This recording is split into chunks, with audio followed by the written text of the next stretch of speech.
The alarms did not stop.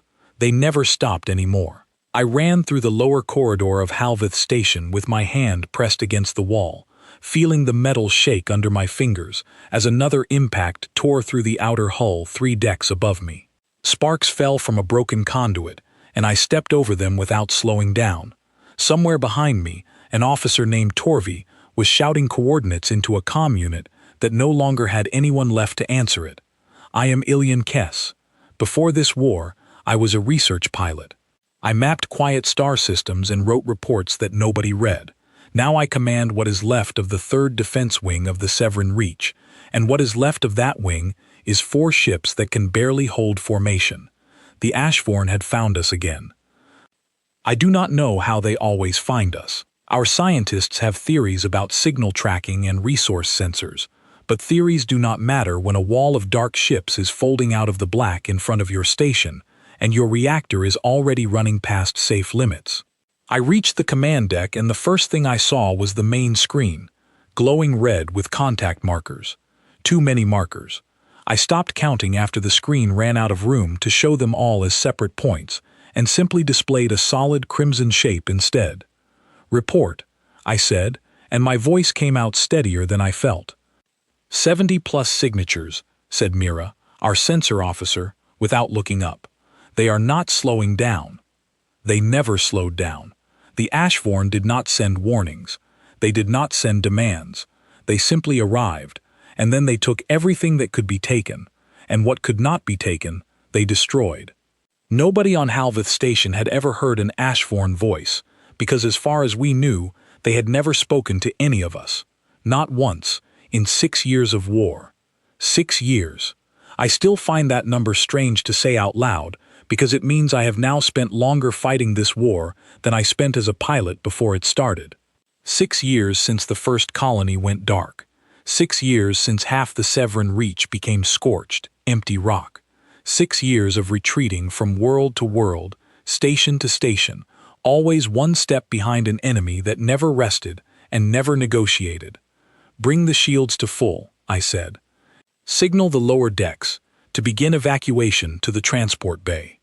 "Commander, the transport bay only holds—" "I know what it holds," I said. "Begin the evacuation." I will not pretend I felt brave standing there. I felt tired. I felt the particular kind of tired that comes after losing so many times that your body stops being surprised by it. I watched the crimson shape on the screen grow larger, and I thought of my brother, Senek, who had served on Corvishan Outpost 2 years earlier, on the day it went silent. I never learned exactly what happened to him. Nobody ever does.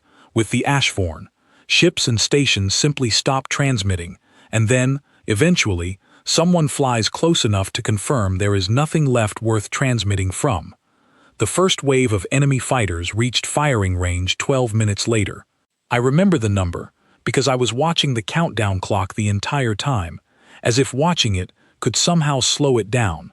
Our defense turrets opened fire, and for a few minutes the screen filled with small flashes of light that meant, for once, that something of ours was working.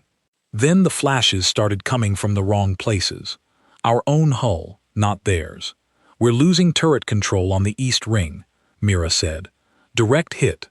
Reroute power," I said, though I already suspected we did not have power left to reroute.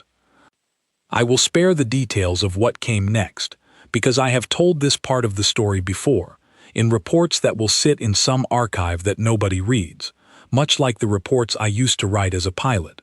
I will only say that Halvath Station held for 4 more hours, that we lost contact with the lower decks before we lost contact with anything else, and that when the order finally came to abandon the station, I was one of 183 people who made it to the transports, out of a station that had held almost 9,000. I did not cry. I want to be honest about that, because I think it says something important about where the Severin people were, by that point in the war. I did not cry, because I had done this before, and I expected I would do it again, on some other station, some other month, until there were no stations left, and then, I assumed, until there were no Severin left either. We were not the only ones losing. I want to be clear about that. The war had begun in the outer systems, far from Severin space, in territory belonging to species I had only read about in council briefings. The Ashvorn had moved through those systems the way a fire moves through dry grass, and one by one the species there had sent distress calls to the wider galaxy, and one by one those calls had gone unanswered, because everyone else was already fighting for their own survival, or preparing to. The Severin Reach joined the war in its second year, when an Ashvorn scouting fleet crossed into our outer colonies. We had been proud of our fleet, once. We had believed, foolishly, that our defenses were strong enough to hold a line that other species could not. We learned otherwise within the first month. By the third year, the Galactic Council, such as it was, had become less a governing body and more a forum where different species reported their losses to one another and offered condolences that helped nobody. I attended 2 of those sessions myself, as a junior officer standing behind our delegation, and I remember the strange, cold politeness of it all. Species describing the fall of their homeworlds in careful, formal language, as if grief could be filed away neatly if you used the right words for it. It was during the 4th year that I first heard the word human. I remember exactly where I was. I was in a supply line on Corvushan, waiting for rationed components, and 2 officers ahead of me were talking about a new species that had recently been granted observer status on the Council. Nobody knew much about them. They came from a single world, distant even by galactic standards, and they had only developed interstellar travel within living memory. Some species considered that a mark of promise. Most considered it a mark of irrelevance. "They're young," one of the officers said, "barely past their first century of real spaceflight. What good is that going to do anyone?" The other officer laughed, not unkindly, just tiredly, the way all of us laughed by then. "They're not even fighting yet. Word is their council representative asked for time before committing forces, some kind of internal debate on their homeworld." I did not think about humans again for a long while after that. Why would I have? We were being pushed back on 3 fronts. Entire colonies were being marked for evacuation before they had even come under direct attack, simply because command had accepted, quietly, that we could not hold them. I had more immediate things to think about than a distant species still deciding whether to join a war that was already killing worlds faster than anyone could count them. It was only later, much later, standing in the control room of what remained of our fleet, staring at a star map covered in red markers, that the word human came back to me. Every red marker on that map was a system we had lost. There were more red markers than green ones now. I remember running my hand along the edge of the display, tracing the border of Severin space as it had once been, back before the war, back when I still believed maps could only grow larger, never smaller. Someone behind me said something about the newest projections. I did not need to hear the numbers to know what they would say. I already knew, standing there, that at the rate we were losing ground, the Severin Reach had perhaps 18 months left before there was no Severin Reach at all. 18 months before whatever was left of my people became another line in someone else's council briefing, another polite condolence offered in a cold, formal room. I looked at the red markers a long time that night. I thought about my brother. I thought about the 9,000 people who had called Halvath Station home. I thought about the strange, distant species called humans, who were apparently still deciding whether any of this was worth their time. I did not feel hope. I want to say that clearly, because everything that came after only means something if you understand how completely hope had already left me. I felt certainty, certain, cold, quiet certainty that we were going to lose, and that nothing was coming to change that. I was wrong. But on that night, staring at a map turning red, I had no way of knowing it. 3 months after Halvath Station fell, I was given command of what remained of our forces at Denvash Outpost, the last major stronghold standing between the Ashvorn and the Severin homeworld itself. I did not want the command. I want to be honest about that too. I had watched enough officers accept promotions in this war only to lose their ships within weeks, and I had begun to think of command not as an honor but as a countdown. Denvash was not much of a stronghold by the standards of the war before this one. It had once been a shipyard, a place where new vessels were built, rather than a place where old ones went to make a final stand. Its defenses had been reinforced twice in the past year, each time with less material than the time before, because there was less material to spare. I arrived to find a garrison of just over 600, a fleet of 11 ships that could still fly, and a growing sense among everyone stationed there that we had been sent to hold a line that could not be held, simply because someone in command needed to say, later, that we had tried. I did not share that thought with my crew. There is no use telling frightened people that their fear is justified. I told them instead that we would hold as long as we could, and that every day we held was a day the Ashvorn were not somewhere else, doing worse. It was not much of a reason to keep fighting. It was the only one I had. The Ashvorn fleet arrived 11 days later, and it was larger than any fleet we had faced before. Mira, who had transferred with me from Halvath, and had somehow survived 2 stations now, gave me the count in a voice that had gone completely flat, the way voices do when a person has run out of room for more fear. 140, at minimum, she said, maybe more behind the lead formation. Sensors can't separate them cleanly. I looked at the number for a long moment. 11 ships against 140. I had commanded enough battles by then to know exactly what those numbers meant, and I think everyone on that command deck knew it too, because nobody spoke for several seconds after Mira gave her report. Send the distress signal, I said finally. Full priority, to every council relay we can still reach. This was not a new idea. We had sent distress signals before, at Halvath, and at 2 stations before that. They had never brought help. Not real help, not in time to matter. Every species in the council was fighting its own version of this same battle, on its own dying line, and nobody had ships to spare for someone else's collapsing stronghold. I sent the signal anyway, because it was procedure, because it gave the crew something to believe in for the length of time it took to send it, and because, somewhere underneath the certainty I had carried since that night at Halvath, some small, stubborn part of me still could not stop hoping, even when I knew better. The signal went out to every registered council world within transmission range. It went to species I had fought alongside. It went to species I had never met.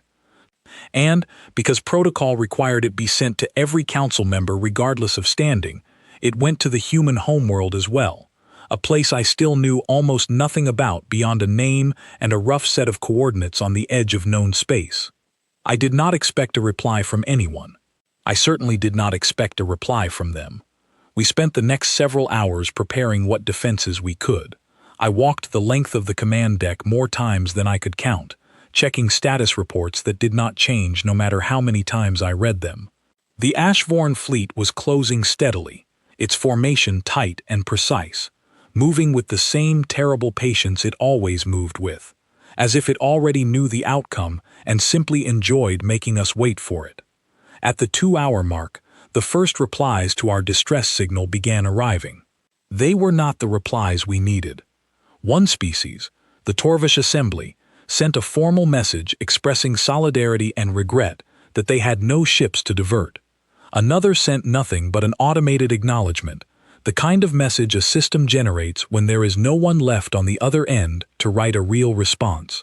A third simply did not reply at all, and I understood, without needing to be told, that their silence meant they were fighting their own battle at that exact moment, somewhere else in the galaxy, and had no attention left to spare for hours. I stopped checking the incoming messages after a while. There is only so many times a person can read the word regret before it stops meaning anything. It was Mira who called me back to the display, 4 hours after we had sent the signal, with a tone in her voice I had not heard from her since before Halvath. "Commander," she said, "you need to see this." I crossed the deck to her station, expecting another automated acknowledgement, another polite refusal, dressed up in formal language. Instead, the screen showed a message header I did not recognize. The sender field read simply, Human Coalition Fleet Command. The message itself was short, shorter than any council response I had ever received. It did not open with condolences. It did not open with regret. It read only, Distress signal received. Coordinates confirmed. Inbound. Estimated arrival, 11 hours. I read it twice. Then a third time, because I could not make sense of what I was looking at. Inbound, I said out loud, mostly to myself. One ship. It has to be one ship, or a scout vessel confirming they received it. There's no fleet designation attached, Mira said. No numbers given. Just the one line. I felt something strange settle over the command deck, as word spread among the crew. It was not hope. I want to be careful here, because I know how this part of the story is supposed to sound, looking back on it now. It was not hope. It was something closer to bitterness. A quiet, tired anger at the idea that after every other species in the galaxy had told us, in careful formal language, that they had nothing to give us. This species we knew almost nothing about, this species that had not even fully committed to the war, had sent a single reply with no numbers and no promises, 11 hours before we expected to be overrun.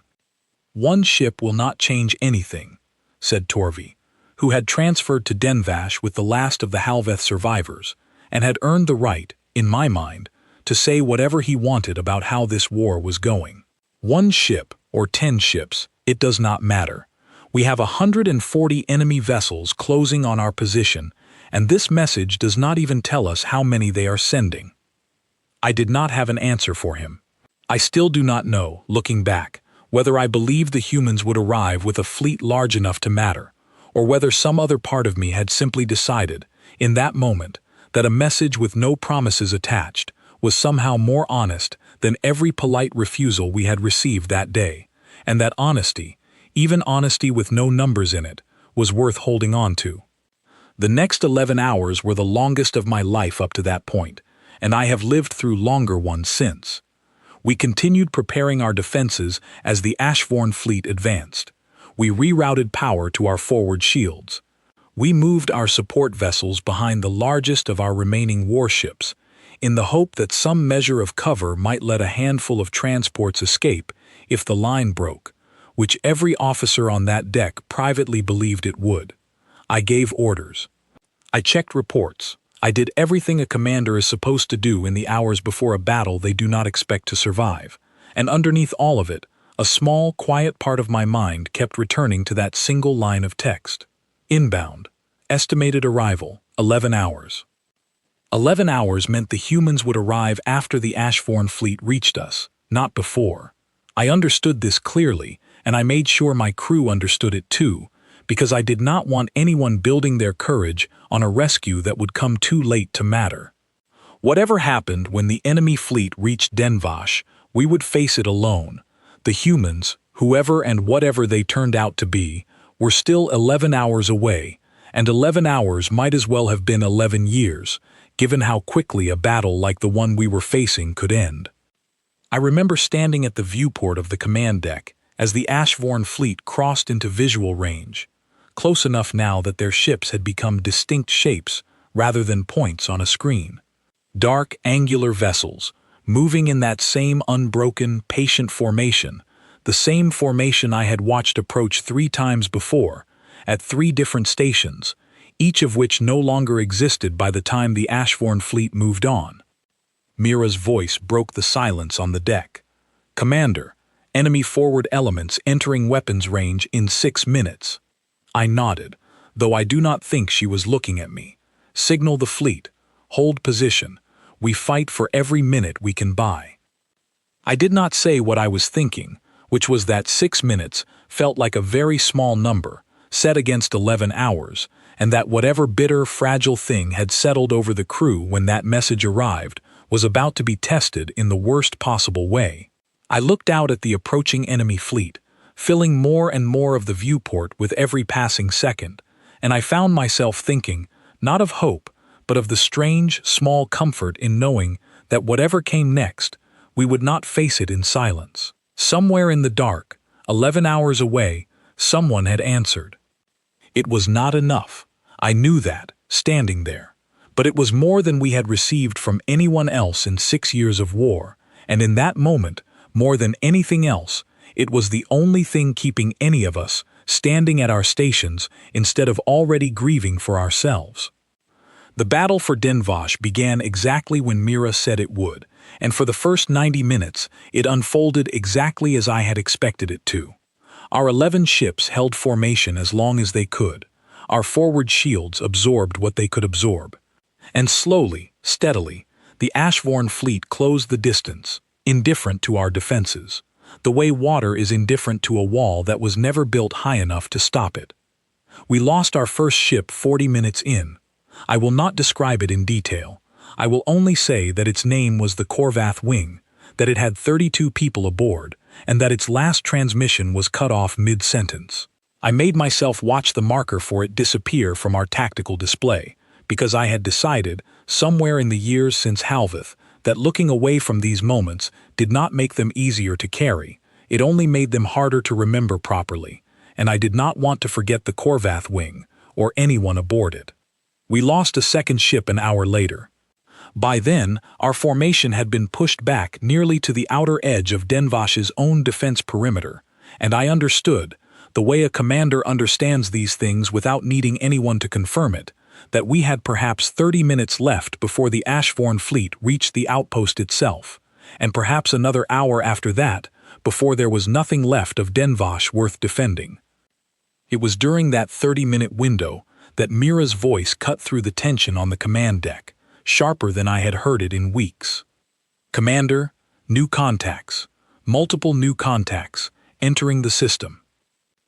I turned toward her station so quickly I nearly lost my footing. "The Ashvorn have reinforcements." "No." She looked up at me, and for the first time since the battle began, I saw something in her expression that was not exhaustion or fear. "These are not Ashvorn signatures." The tactical display updated a moment later, and I watched a new formation resolve itself at the edge of the system, still too distant to make out individual hulls, but close enough for the sensors to confirm what Mira had already told me. Dozens of new contacts. Then, as the seconds passed and more of them registered, more than dozens. "Identify them," I said, though some part of me had already guessed the answer, and did not quite believe it. "Fleet designation matches the earlier transmission," Mira said. "Commander, it's them. It's the humans." I do not have adequate words to describe what I felt in that moment, standing on a command deck that had, 90 minutes earlier, been counting down the time until it stopped existing. I had expected, at most, a handful of ships, some symbolic gesture, arriving too late to matter, the kind of thing that would be remembered afterward, if anyone survived to remember it, as a brave but pointless effort. What I saw on that display instead was a fleet, a real fleet, larger by a wide margin than anything I had commanded in this entire war, dropping into the system at a speed our own sensors had trouble tracking. "They said 11 hours, Torvi said, staring at the display, as if it might change if he looked at it long enough. "It has been under 2. I did not have an answer for that either. I still do not, fully, though I have since learned enough about human engineering to have a better guess than I did that day. The human fleet did not hesitate upon arrival. I watched their formation break apart and reform almost immediately, dividing itself between the Ashvorn fleet and our own battered ships in a pattern that told me, even before a single shot was fired, that these pilots had done this before, or had trained for exactly this kind of arrival more times than I could imagine. Their ships were unlike anything in the Council's shared fleet archives, where Severan vessels were built for balance, for careful, measured engagement. The human ships looked as though they had been built by people who expected every battle to be their last, and had decided the only sensible response to that was to hit first and hit hard enough that there would not be a second engagement to worry about. The first exchange of fire between the human fleet and the Ashvorn forward elements happened less than 4 minutes after their arrival. I watched it from the command deck with a mixture of disbelief and something I had almost forgotten the shape of after 6 years of war. It might have been hope. I am still not entirely sure, even now, what to call it. The human ships did not fight the way we fought. We had always engaged the Ashvorn at range, when we engaged them at all, trying to preserve distance and use it as a form of protection, because closing that distance against an enemy, with no apparent limit on its numbers, had always seemed like a foolish trade of caution for aggression. The human fleet closed the distance almost immediately, cutting through the space between the two fleets faster than I had believed their ships capable of, and engaged the Ashvorn front line at a range so close that our own sensors struggled to track individual engagements within the resulting chaos. I remember turning to Mira and asking her, in a voice that I am sure did not sound like my own command voice, what she made of the tactic. She did not answer right away. She was watching the display with the same disbelief I felt, and when she finally spoke, all she said was, "I don't think they're afraid of losing ships." I have thought about that sentence many times since. I do not believe it was entirely accurate, not in the way it might sound. I have since come to understand that the humans who fought at Denvash that day were afraid, the same as any of us, the same as any thinking being facing an enemy like the Ashvorn. What made them different was not an absence of fear. It was that they did not let that fear slow their hands, and that even as some of their ships were lost, their formation did not fracture, did not hesitate, did not do what our own formation had done an hour earlier when the Halvath wing went silent. The battle that followed lasted just under 3 hours, though it felt, from where I stood, like both far less and far more time than that. I will describe what I can of it, though I confess that much of it remains, even now, a blur of tactical updates and shifting formations, rather than a clear sequence of events. At the 40-minute mark, the human fleet had pushed the Ashvorn's forward elements back far enough that our own remaining ships were able to disengage from direct contact and regroup near Denvash's outer defenses. I gave the order to redirect our fire towards supporting the human flank rather than defending our own position directly, and I remember the strange relief of issuing an order that was not simply about buying time to die more slowly. At the 90-minute mark, one of the human vessels, a mid-sized craft that I would later learn was called the Ember Reach, took heavy damage and began drifting out of formation, venting atmosphere from a breach along its forward hull. I watched 2 smaller human craft break away from the main engagement without being ordered to, as far as I could tell, and moved to escort the damaged ship clear of the fighting, even as the battle around them continued without pause. I had seen similar things happen in Severin formations, of course.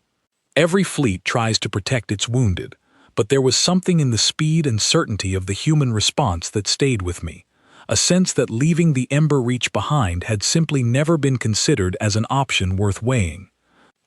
It was during this same stretch of the battle that I had my own first direct encounter with a human soldier, and it is this moment, more than any tactical detail of the fighting itself, that I find myself returning to whenever I try to explain, to anyone who asks, what changed for me that day. One of our remaining warships, the Halvath, took a critical hit near its main reactor housing and began losing structural integrity rapidly enough that its captain gave the order to abandon ship. I redirected our nearest support vessel to assist with the evacuation, but by the time it arrived, a human transport, smaller and faster, had already reached the Halvath and begun pulling survivors from an escape pod that had drifted too close to a debris field to be recovered easily by conventional means. I watched the recovery through a relay feed on our command display, and though the footage was imperfect, distorted by the ongoing chaos of the battle around it, I could see clearly enough what happened next. A human pilot, whose name I would later learn was Grace Whitfield, left the relative safety of her own transport in an environment suit and moved manually through the debris field to reach a Severin crew member trapped against a piece of wreckage that had pinned part of his suit. I do not know how long it took her to free him.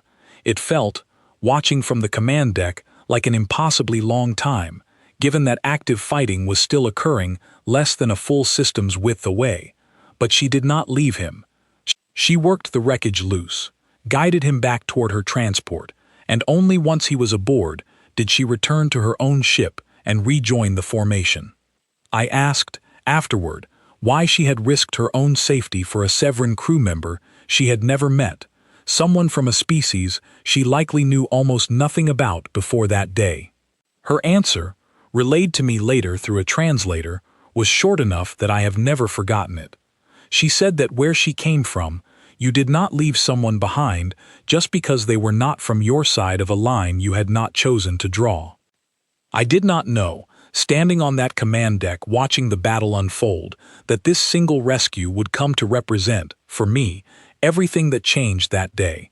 I only knew, in the moment, that I was watching something I had not seen in 6 years of war. Not simply strength, though the human fleet certainly had that.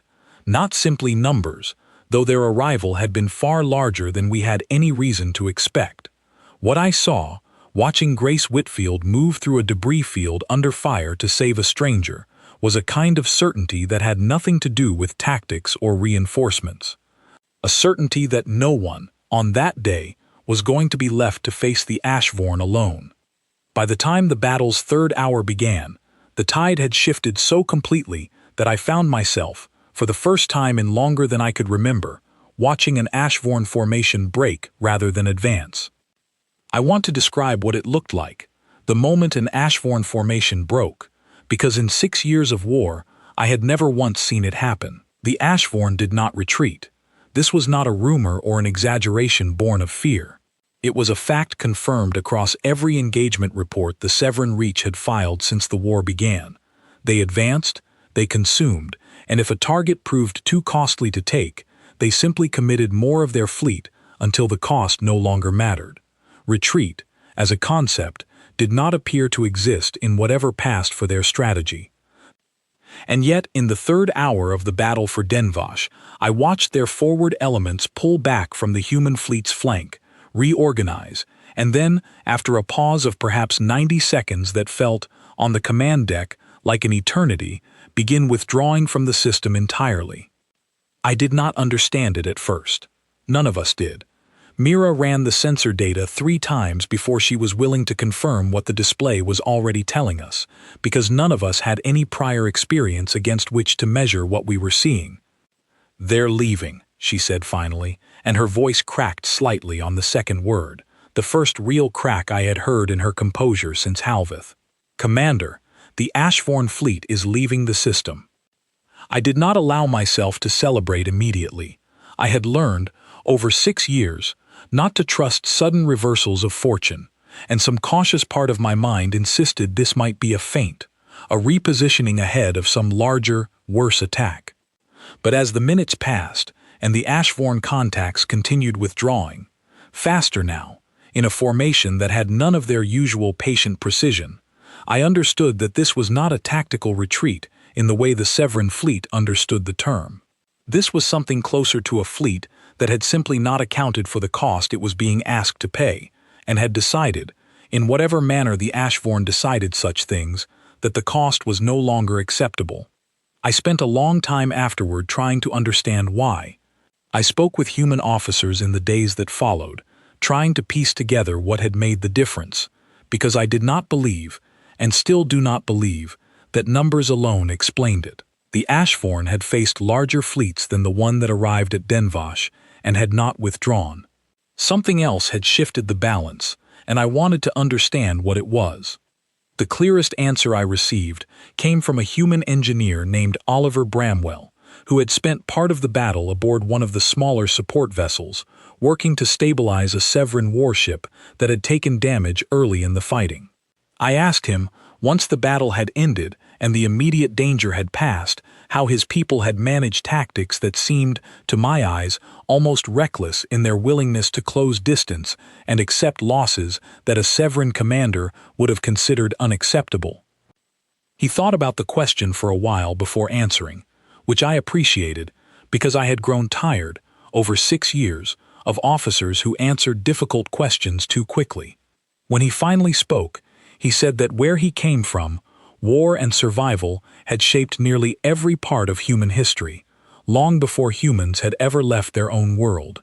He said that humans had spent most of their existence competing, sometimes with each other, sometimes with the world itself, for resources and survival, and that this history had left behind instincts that did not disappear simply because humanity had eventually found peace among itself and turned its attention outward, to the stars.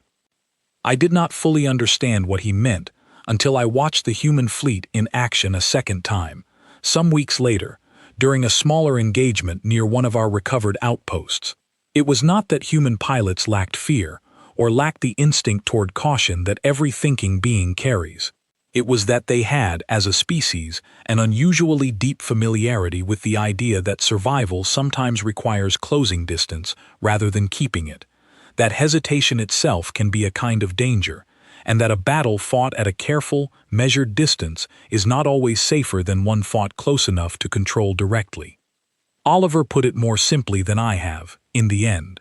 He said that his people had learned, over a very long history, that running from a threat rarely worked as well as facing it directly and refusing to stop, and that this lesson, learned the hard way many times over on a single dangerous world, had apparently proven just as useful against an enemy from beyond the stars as it had ever been at home.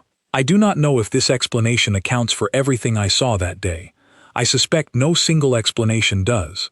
But I have come to believe that it accounts for a significant part of it, and I have thought often, in the time since, about how strange it is that the same history which had once seemed, to species like my own, to make humans unpredictable and perhaps even unstable, turned out to be exactly the quality the wider galaxy needed most, at the moment the Ashvorn finally met a species willing to meet their relentlessness with an equal and opposite refusal to yield. The engineers among the human fleet impressed me nearly as much as their pilots did, and in some ways impressed me more, because their contribution to the battle was less visible on a tactical display, but no less important to its outcome.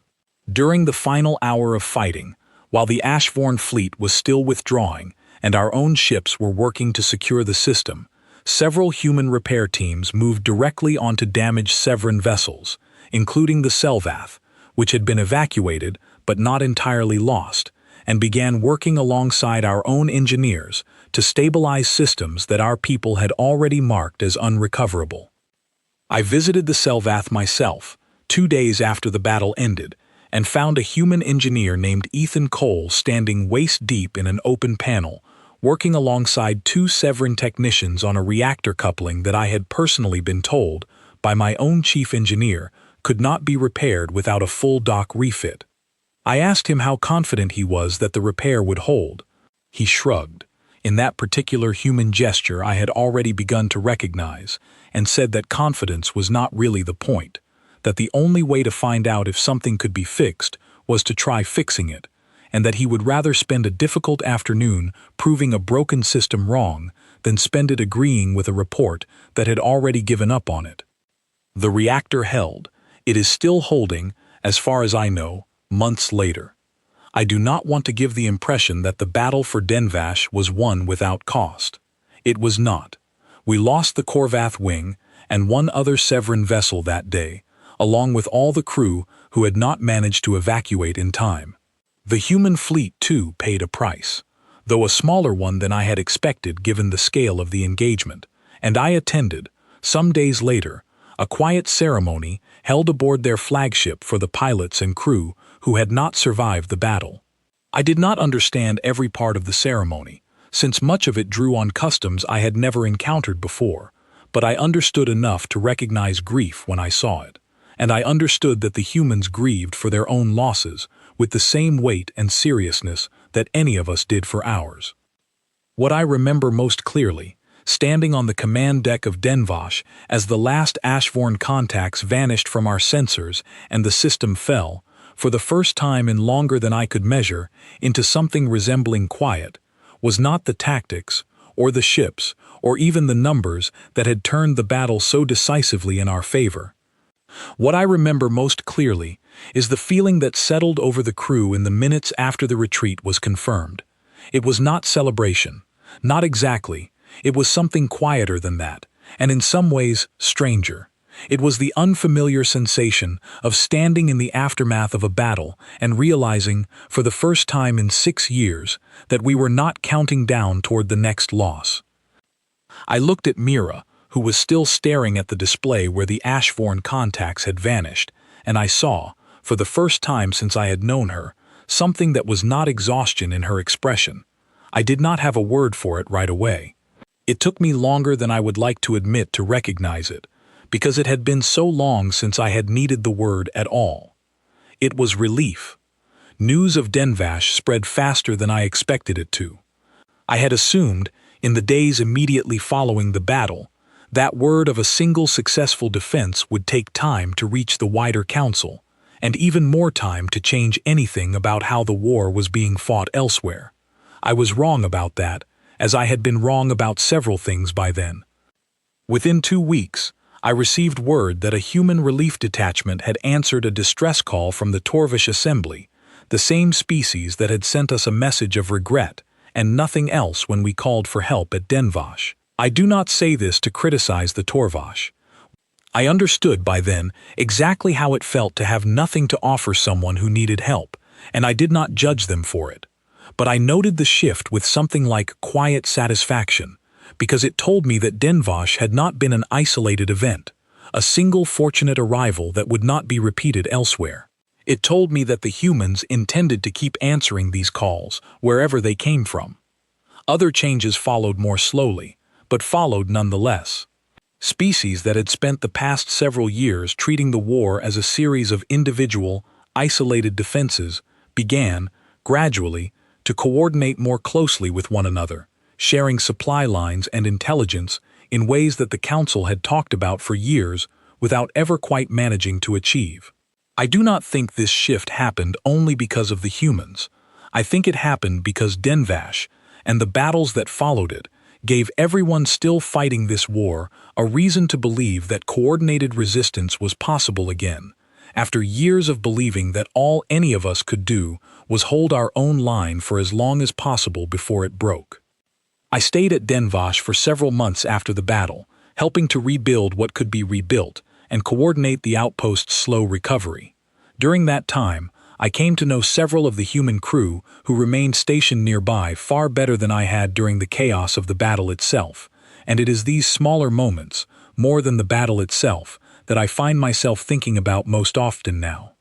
I remember, in particular, a meal shared aboard the Halvath, some 6 weeks after the battle, once its reactor had been fully stabilized and its crew had returned to something resembling a normal routine.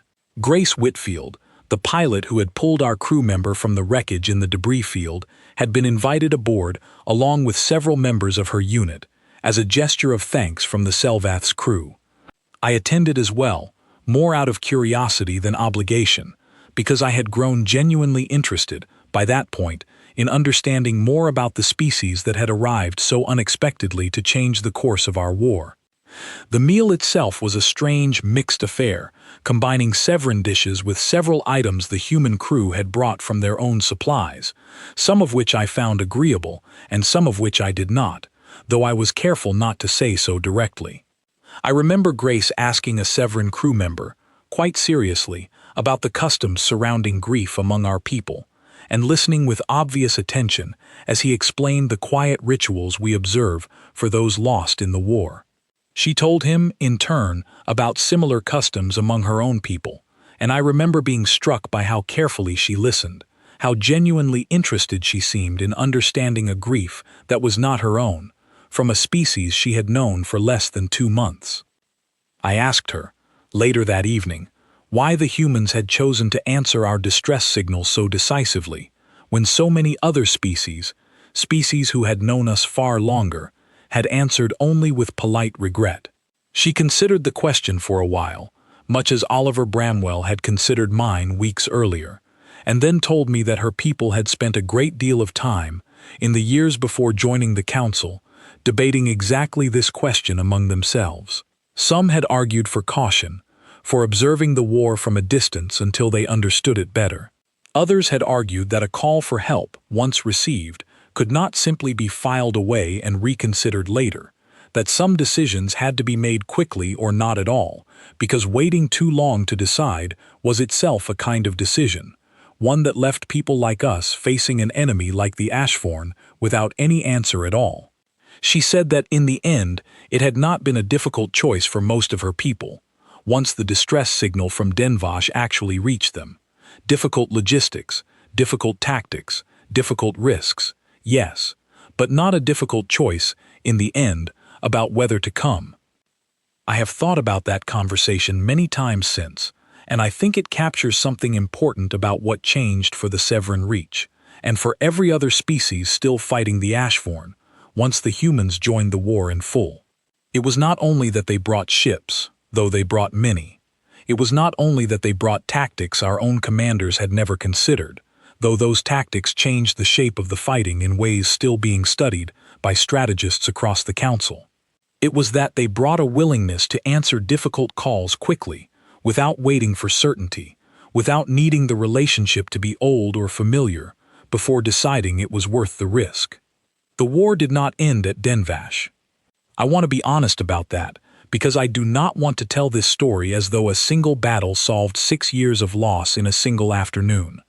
The Ashvorn remained a threat for a long time after that day, and other worlds, other stations, other crews faced their own difficult battles in the months that followed, some of which were won, and some of which, I am sorry to say, were not. But something had shifted, permanently, in the shape of the war itself, and I believe that shift began at Denvash, on the day a message with no promises attached arrived 11 hours before we expected help, and then arrived, in truth, less than 2. I returned to the Severin homeworld 8 months after the battle, for the first time since the war had begun in earnest, to attend a memorial ceremony for those lost across the entire span of the conflict. It was a quiet, formal event, much like the council sessions I remembered from years earlier, though it felt different to me now, standing in a crowd that included representatives from a dozen species, including a small human delegation that had traveled a considerable distance to attend. I spoke with one of them afterward, a quiet officer named Daniel Hart, who had commanded part of the relief fleet that arrived at Denvash, though I had not met him personally during the battle itself. I asked him, as the ceremony drew to a close, what he thought the war had taught his people so far, now that they had been fighting alongside the rest of us for the better part of a year. He thought about it for a while, the way I had come to expect from the humans I had spoken with, and then told me that he thought the most important lesson had less to do with the Ashvorn and more to do with the rest of us. He said his people had arrived expecting to find a galaxy of species who had simply given up, worn down by years of losses that seemed impossible to reverse. What they had found instead, at Denvash and everywhere they had gone since, was species who had not given up at all, who had simply run out of the resources needed to keep fighting the way they had been fighting, and who needed, more than anything else, someone willing to stand beside them long enough for that to change. I did not have an answer for that, not right away. I only nodded, and looked out at the gathered crowd, Severin and human and several other species standing together in a way that would have seemed impossible to me, standing in front of a star map covered in red markers, less than a year earlier. The Severin Reach is not fully recovered, even now. Some of what we lost in those 6 years will never be recovered, no matter how the rest of this war unfolds. But I no longer look at our star map and see only red. I see systems slowly turning green again, one at a time, as worlds are recovered and rebuilt. I see human ships moving alongside our own in joint patrols that would have seemed unimaginable before Denvash. And when I think back to that night, staring at a map that told me, with cold certainty, that we had perhaps 18 months left before there was nothing left of my people at all, I find it difficult to reconcile that memory with the one I carry now. We did not win this war alone. I do not believe any species could have. But we are still here, still fighting, still rebuilding, because a message arrived one day with no promises attached, and because the species who sent it decided, without needing to be asked twice, that a call for help was worth answering, no matter how far away it came from, and no matter how little they knew about the people who had sent it. I think, in the end, that is the story I most want remembered, long after the details of ships and battles have faded from memory. Not that the humans were strong, though they were, not that their tactics changed the war, though they did, but that when every other voice in the galaxy had learned to answer a call for help with careful, formal regret, they answered instead with a single word: inbound. And then they came.